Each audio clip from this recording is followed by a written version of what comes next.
Stop, you haven't subscribed to the channel yet. Subscribe now, we have new stories every day.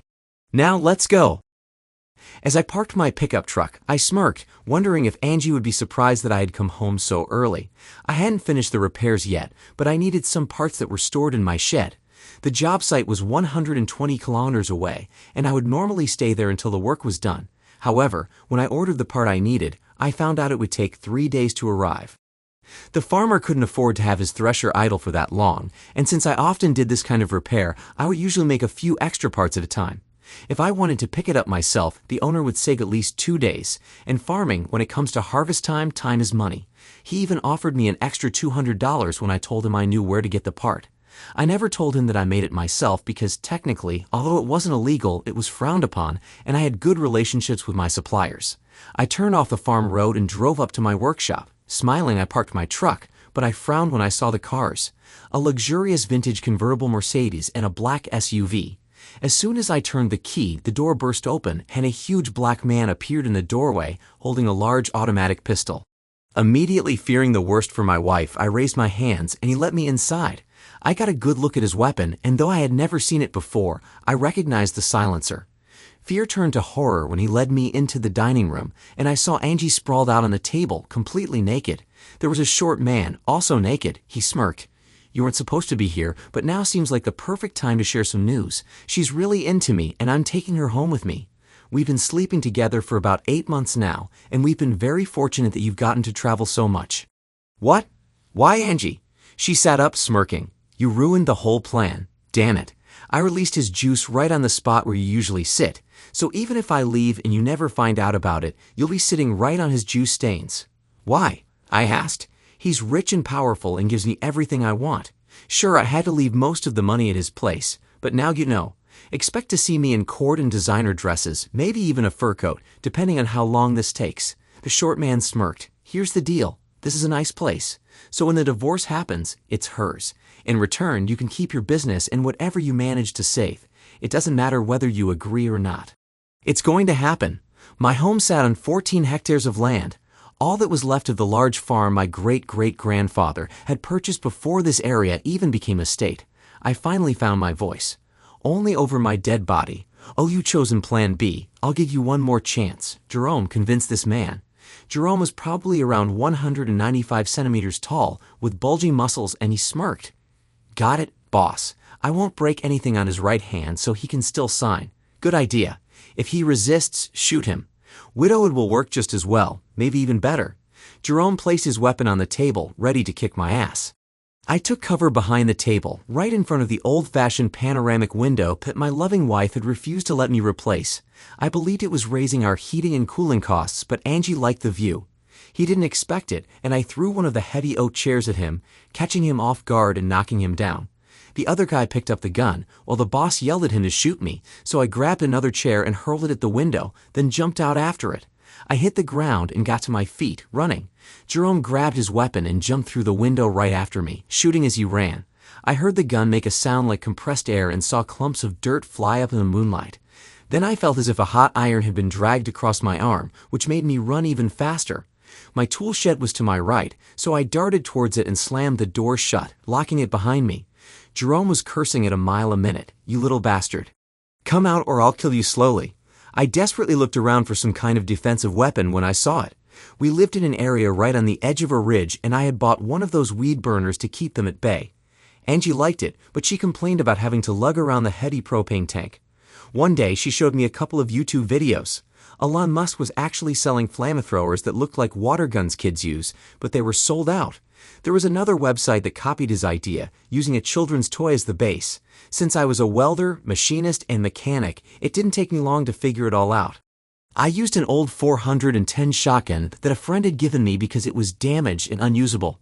I bought the necessary parts, inserted a metal pipe into the barrel, then installed the burner head that I had modified so that when turned, the flame could rise about 15 centimeters instead of 10. A side effect was that, with the ignition off, it would shoot out 3 times farther. It was rated at 3,400 degrees at full throttle, and I estimated that when throttled down, the temperature was around 4,000. I added an adapter so it could run on the small cylinders that campers use for stoves and lanterns. A full tank would last about 15 minutes, and I removed the trigger and replaced it with a powerful igniter because the standard one would fail if you tried to light it with the valve wide open. The safety latch was right in front of the trigger guard, and I could open it with a flick of my finger. Angie liked it and called it the blaster, and thus it was born. I managed to screw on a new cylinder while he was pounding on the door, then reached out and unlocked it just as he slammed into it with his shoulder. He stumbled inside, scrambled up with his gun in hand, and started looking for me. When he saw me, the blaster was about 50 centimeters from his face. The last thing he saw on this earth was the flash of flames. When a 3,000-degree flame hits your face from that distance, bad things happen. Your eyeballs melt instantly, and your nose chars down to the cartilage. Your lips burn away, and your tongue resembles a sausage that's been left on the grill too long. The flame sears your throat, scorching your lungs. You collapse to the ground, making choking sounds, likely in excruciating pain, until you die. Not that I cared, but I dragged him out of the shed because his clothes were on fire. I looked at the shapeless mass on his shoulders and remembered the smirk on his face when he was about to attack me. Screw him. He probably got what he deserved, and I wondered how many other husbands had suffered at his hands. My adrenaline was still pumping, and now I was angry. Really angry. I picked up the blaster and the gun, checking the magazine. 3 rounds left. Then it occurred to me that he wouldn't have come without spare ammo, and I found 2 magazines on his belt. I cranked up the gas on the blaster and headed for the house. I didn't have a plan, but as I passed the little sports car, an idea came to me. One long blast from the blaster set it on fire. Even the tires were burning. I waited by the door, expecting them to notice. 3 minutes later, I heard screams, and his second thug opened the door. I shot him twice in the face before he hit the ground, dead as far as I was concerned. I tucked the gun into my belt and walked into the dining room. Angie must have been embracing a nudist lifestyle because she was still naked, just like the bastard. He had a small automatic pistol in his hand, but before he could use it, I set him on fire with the blaster, right in the groin. He was burned from the tops of his thighs to the lower part of his abdomen. I had never heard anyone scream so loudly, and he turned around looking for, I had no idea. He was still holding the gun and emptied the magazine wildly. 2 bullets hit Angie, one in the head, the other in the groin. She was dead before she hit the ground. This was not at all what I wanted, but I didn't have time to dwell on it. Instead, I focused on the jerk. He was still holding the gun, more out of instinct than anything else, but it was empty. The last thing he saw in this world was flames as I blasted fire into his face for 3 seconds. It took him about 5 minutes to die. As I exhaled, I started to sit down when I realized the house was on fire. It seemed I had hit the curtains, and they caught fire. My old house had interior panels made of heart pine, which I had sanded and stained. My insurance agent told me it increased the value by $5,000, but that wasn't the point. The stained wood caught fire pretty quickly. I realized this could solve a lot of my problems, so I ran past the burning car, tossed the dead guy into a wheelbarrow, rolled it to the door, tipped it over, and dropped him next to his partner. I ran back to the shed, slammed the door, jumped into my truck, and slowly drove off, taking the same route I'd arrived by. Just before I went out of sight, there was an explosion and a fireball shot into the sky, so the fire must have reached the car's gas tank. Once I got onto the main highway, I sped up, not encountering a single soul for 20 kilometers. An hour and a half later, I pulled up to a small family motel where I was staying and went into my room. Then a tremor overtook me, along with a wave of regret. I had killed 3 people and was responsible for my wife's death. I didn't sleep for the rest of the night. But when dawn broke, I took a shower, went to the diner next door, and managed to eat a little breakfast. The farmer was surprised to find me at the field so early, and I told him that I had found the part in my truck. Within 2 hours, he was back up and running, and I stayed for half an hour to make sure everything was working fine. I knew it would be bad, but it was still a shock. All that was left of my house were 2 chimneys and a third of the wall on the back porch. The cops, the coroner, and some plainclothes people with police on their jackets watched as I pulled up. One of the sheriff's deputies slowly approached me. I had gone to school with Hall. We got drunk together for the first time when we were 16, went on double dates twice, and I was even the best man at his wedding. What the hell happened? Sorry, buddy. By the time we got here, the fire was nearly out, and there was nothing the firefighters could do. Where's Angie? He put a hand on my shoulder. She was inside. We're waiting for it to cool down a bit so we can recover the bodies. Bodies? Yes, she wasn't alone. There were at least 3 others, and before you ask, we have no idea what's going on. I looked past him and noticed 2 charred corpses in the front and 2 more in what used to be the living room. It all hit me at once. The deaths, the betrayal, and the fact that I hadn't slept for 40 hours straight. I passed out. I woke up in the hospital with an IV in my arm. The paramedics were also friends. It was hard not to know everyone in such a small town, and Sherry placed a hand on my chest. Stay still, honey. You were in shock. So we brought you to the hospital for observation, and they'll probably keep you overnight. What happened? Sherry winced. I don't know. We've never worked a crime scene like this before, and I hope I never have to again. The only reason we were there was to transport the bodies to the morgue. She realized what she had said and covered her mouth with her hand. I'm so sorry, Johnny. Let's get you settled in. I was admitted, given a thorough examination, and given a small injection that knocked me out for 11 hours. When I woke up, some sort of alarm went off, and 2 nurses and a doctor came in right away. They put me through a series of small physical and mental exercises and concluded that I was in good shape. How soon can I get out of here? The doctor smirked. In a hurry? The kitchen is serving meatloaf today, and I know you won't want to miss it. Seriously, we'll check on you again in 5 hours, and if nothing unexpected comes up, you'll be able to leave. The nurse stayed behind. Are you ready for visitors? Who knows I'm here? Everyone in the county and probably the whole state. A burned-down house with 4 bodies tends to make the news. Hall, the sheriff's deputy, 3 guys from the SBI, and 2 guys who don't want to talk but have federal agents written all over their faces. Oh, and your family. I might as well get this over with. Call the cops in first. I'll introduce them to each other. 1 was a homicide detective, 2 were arson experts from the state, and 2 were special agents from Homeland Security. The state guys started talking first. First, let us express our condolences for your wife. We know this is hard, but are you able to talk? Of course, but I don't know what to tell you. 2 days ago, I left with a kiss from my wife and a beautiful home, and when I returned, I found my house burned to the ground with her inside. I probably have more questions for you than you have for me. Let's start with your timeline. I understand you have a business that requires you to travel from time to time, correct? I told them about my business as described in Reader's Digest and how I had to travel 2 or 3 times a month. However, most of my work was local and I operated from home, traveling anywhere from 1 to 50 kilometers for client jobs. That was my whole business. If you couldn't come to me, I'd come to you, for a very good fee. I suppose you can confirm your whereabouts. I gave them the phone number of the farmer I was working for.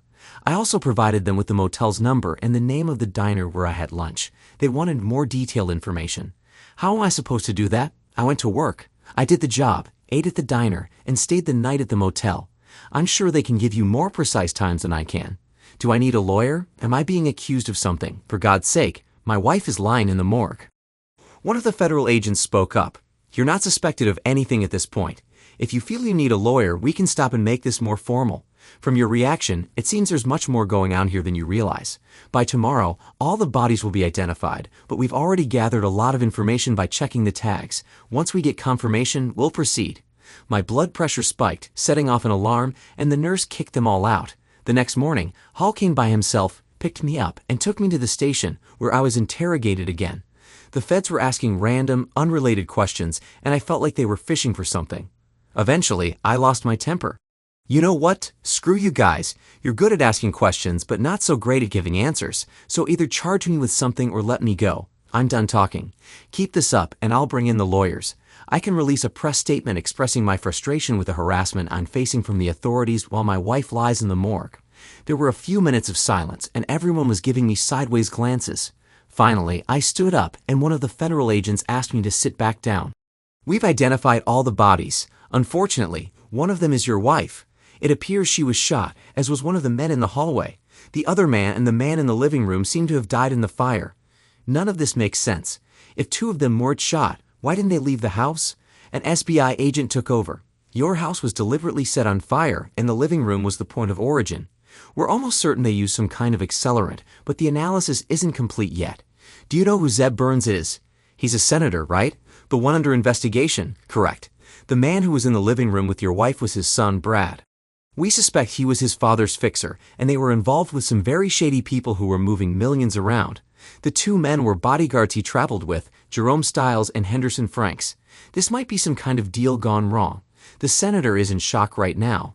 They weren't very good bodyguards if they all ended up dead, were they? Now that you know who they are, could you figure out why they were in my house? I've never heard of any of them, except for the politician. The federal agent grimaced. It appears your wife was having an affair with Brad Burns. We have some surveillance photos of them together, taken 2 weeks ago at the Excelsior Hotel. I sighed. I'd like to say that's a blatant lie, but you have evidence, so I'll accept it. Any idea how this started? No, but your wife, sorry, was a very beautiful woman, and he seemed to know how to charm the ladies.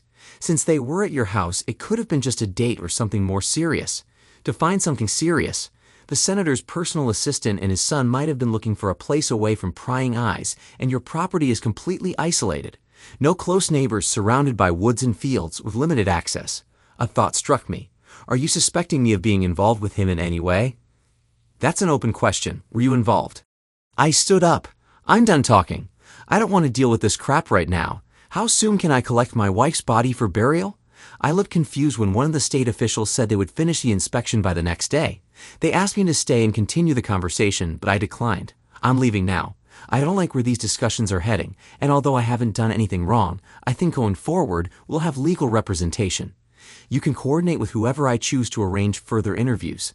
I stepped outside to find Angie's sister and mother waiting for me. Her mother rushed into my arms, sobbing, while Gail kept her distance. I needed to speak with her privately and as soon as possible. I comforted her mother, but I didn't cry, attributing it to numbness. However, after learning of Angie's infidelity, I realized I no longer had any feelings for her.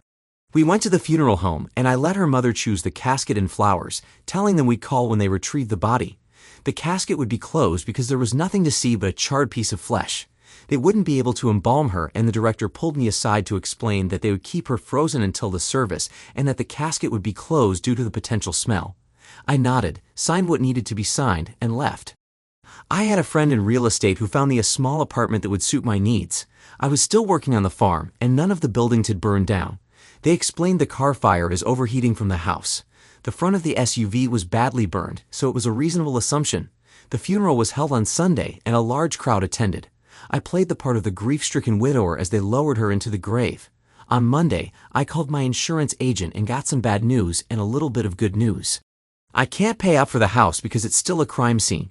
Once everything is cleared up, we'll start processing the paperwork. What we can do is process the life insurance. The cause of her death has been determined, and you'll receive a check by the end of the week. I think that once the paperwork is finalized, we'll be able to issue a check for the property. I'm really sorry about Angie, John. Any idea what happened? Thanks, Fred. The investigation is still ongoing, and I've been told not to discuss it.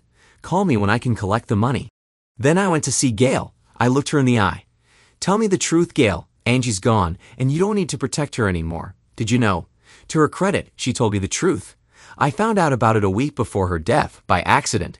When I confronted her, we had a strange conversation. She told me she had found her true soulmate and was planning to leave you by the end of the month. Angie said she was trying to figure out a way to keep the house, and for the first time during our conversation, I laughed and told her that no judge in the state would give it to her. Plus, I reminded her about the prenuptial agreement, which stated that everything had to be split equally, except for the house. She looked at me and almost smiled, saying she had a way. We didn't speak after that, and now she's dead. What's going on? All I can say is that she might have gotten involved in something she couldn't control, and it came back to bite her.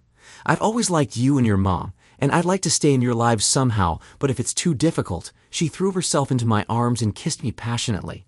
I didn't expect that today. Mom is going to rely on you even more now. It was just me and Angie, and now it's only me. And if you want my opinion, you married the wrong sister. What? You were 15 when we met. She giggled. You should have waited. Anyway, I'm all grown up now. I know you need to mourn and come to terms with what Angie did. But once I'm sure you're in your right mind, you're going to take me out to dinner. She laughed when she saw the shocked expression on my face. Okay, seriously, Mom doesn't need to know about Angie. I think the way she died makes her suspicious, but we should let her keep the image of a good daughter. It would be pointless to tell her the truth. Agreed. I love your mom too much to hurt her. The cops released the body 2 weeks later, having determined that she died from a gunshot wound to the head from a .380 caliber automatic pistol found at the scene. It was badly burned, but they retrieved the magazine and found Brad Burns' fingerprints on the casings, even though all the bullets had exploded from the heat. A week after that, I received the life insurance payout. I felt guilty for accepting it, but I reasoned that this whole fiasco wasn't my fault. If she had stayed faithful to me, it wouldn't have mattered, and she would still be alive. I never wanted her to die. I wanted her to live a long life full of regrets, but that wasn't meant to be. It took almost a year before I received the check for the house. It was enough to build a really beautiful home on the other side of the property. I kept the other buildings intact, using the address for my business. I connected it to a fire safety system, and I was glad I hadn't done that before. 6 months after the incident, they closed the investigation, attributing it to criminal activity gone wrong. They had no evidence that I was there, and I had a solid alibi from the motel manager, the farmer, and the waitress at the diner, so I was cleared from their list of suspects. And that's how I got away with murder. Well, not exactly murder, if you don't count the fact that the guy was a jerk. The actions against the bodyguards could have been written off as self-defense, but burning Brad Burns' crotch would have landed me in prison. As for Angie, I was sorry she was killed. I'll always wonder what made her think she had a better offer, but from what I learned about that family, I had a feeling it would end badly. In the end, the senator got caught with his hand in the cookie jar. He resigned, forcing his party to find a replacement 4 months before the election. His party lost the seat by a wide margin. One day, Hall stopped by and told me that a group of teenagers in the area was causing trouble. He advised me to stay alert and keep the cameras on, especially since I was often away from home. He caught me while I was out patrolling for weeds. I had managed to keep the kudzu in check, and I inspected it every 2 weeks. My father used to say, "Russ never sleeps, kudzu always creeps." He was impressed with the blaster. I had made several improvements, the most important of which was an auxiliary trigger at the front. Pressing it would instantly release gas without the need to turn the valve. I also refined the nozzle, reducing its size by 2 centimeters. If the flame was close enough, it could cut through a 5 millimeters thick piece of metal in about 30 seconds. If it were steel, it would take longer. Naturally, he had to give it a try, grinning as flames shot out. "Man, you could definitely." He stopped, stared at me, and smirked before handing it back to me. "You should patent this. You could make a great manufacturer. And don't forget to keep the surveillance cameras on." I did as he suggested and caught some kids vandalizing my tool shed. Over the next few days, I thought a lot about what he said. Then I redesigned the blaster, making it sturdier and more like a flamethrower than a weed burner. After that, I consulted the lawyer I had hired. 6 months later, I was informed that the patent was pending, which meant I could start manufacturing. So I produced 100 units and tested the market. They sold so well that it was time to open a factory. I rented a manufacturing building, hired 12 people for the production line, and 2 office staff, and we went to market. We were producing about 35 units a day with an 8-month backlog of orders. I was exhausted and went to the office to complain. My office staff smirked. "We told you this would happen. It's time to let your lawyers handle it and talk to some big players who are showing interest. You don't need to sell it. Just sign a licensing agreement to protect yourself." Gail laughed. "Mom's right. Wanting to call Jack?" "Yes." 9 months later, we struck a deal where I received a pretty decent percentage from every product manufactured. We made sure to cover ourselves by labeling each blaster with a warning, for home and agricultural use only. It was a very detailed disclaimer, printed large enough to be easily read. Production ramped up as interest grew, and soon the blasters were available in every home improvement store, hardware store, and online. The company that licensed the rights asked us to keep the small factory as a research and development shop. The people we hired were happy to keep their jobs, as were the office staff. With the money I now had, I looked around and found a larger home on 25 hectares, complete with barns, workshops, pasture, and woodland. The house had 4 bedrooms, really big bedrooms, and a 3-car garage with an apartment above it. It took 8 months and a ring, but Gail moved in with me, and then she spent some money fixing up the apartment. I supported the idea of moving her mom in with us. She was getting older, and we really didn't like the idea of her living alone. I was woken up by the cry of our baby. I was in a cold sweat. I had been dreaming about Angie. I never told anyone about it, especially not Gail or her mom. That secret I'll take to my grave. Gail mumbled something as I got up, changed our son, fed him, burped him, and rocked him back to sleep. The whole time he was smiling. Earlier, Gail had told me that in about 7 months, he would have a little sister, which made me very happy. I couldn't shake the thought that they could have been Angie's children if she hadn't gotten involved with that jerk. For years, I kept going over it in my mind, trying to figure out if I had missed any signs, but I was completely baffled. The night before I left, we made love twice. It occurred to me that it was probably a farewell gesture to ease her conscience. Since I was already awake, I started the coffee maker and turned on the computer. I had sold my old business, and now our store was just 5 kilometers away, though I still had to attend meetings every couple of years with the company that held my licenses.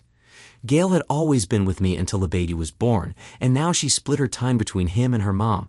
Her mom was quite savvy and more experienced in business, noticing things I would have completely missed. A few years ago, I discovered websites where many stories about cheating wives were posted.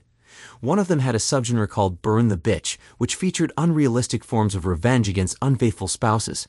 I smirked, thinking that although it happened entirely by chance, I had literally done that. Just then, the coffee maker beeped, and I poured a couple of cups as Gail stumbled out of the bedroom in a torn t-shirt and panties.